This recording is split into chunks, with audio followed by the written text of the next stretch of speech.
ডেকে কেন ডেকেছি যেটা বলছিলাম, আজ হচ্ছে মে মাসের দ্বিতীয় রবিবার। বিশ্বব্যাপী এই দিনটা মাদার্স ডে হিসাবে সেলিব্রেট করা হয়।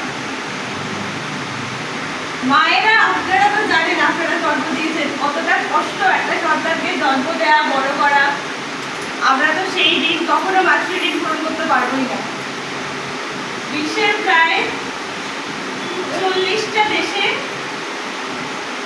মাতৃ দিবস পালন করা হয় এবং বিশ্বের উন্নতশীল দেশগুলো, আমাদের যেমন পুরুষতান্ত্রিক, উন্নতশীল দেশগুলো কিন্তু সবই মাতৃতান্ত্রিক। আমাদের যেমন বাবার পরিচয় হয়, বাবার নাম সবাই প্রথমে জিজ্ঞেস করে, কিন্তু যত উন্নতশীল দেশ রয়েছে সব জায়গায় মায়ের পরিচয় আগে জিজ্ঞেস করে।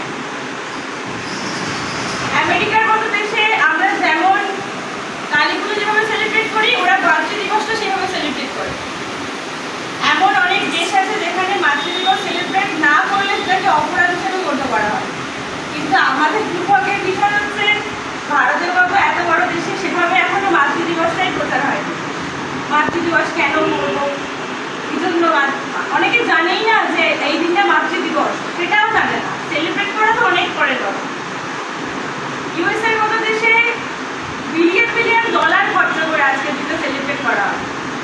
তো ওদেরকে জানানো আমি আমার কর্তব্যের মধ্যে মনে করি, কারণ আমি যদি না জানাই বা আমার মতো কেউ যদি না জানাই, ওরা ছোট, ওরা জানবে কোথা থেকে। তাই জন্য আপনাদের সবাইকে আজকে দেখেছি।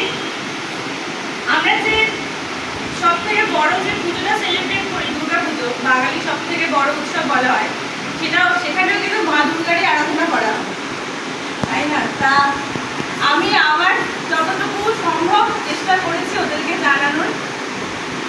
একজন মা যখন জন্ম দেয় তখন তার যে যন্ত্রণাটা হয়, শরীরের 20টা হাড় একসঙ্গে ভেঙে গেলে সেই যন্ত্রণাটা হয়, কতটা কষ্টের। ওরা জানি না বড় হয়ে কি হবে, আমার যতটুকু জানানোর ততটুকু ওদের জানিয়েছি, কতটুকু শেখাতে পারছি জানি না, কিন্তু চেষ্টা করবো যে ওরা যাতে আপনাদের পরিশ্রমের সেই মূল্যটা দেয়, সেই জ্ঞানটুকু ওদেরকে দেওয়ার। এবার ওরা সবাই মিলে আপনাদেরকে কিছু বলতে চাই।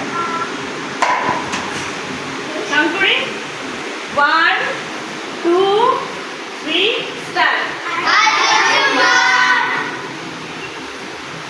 এবার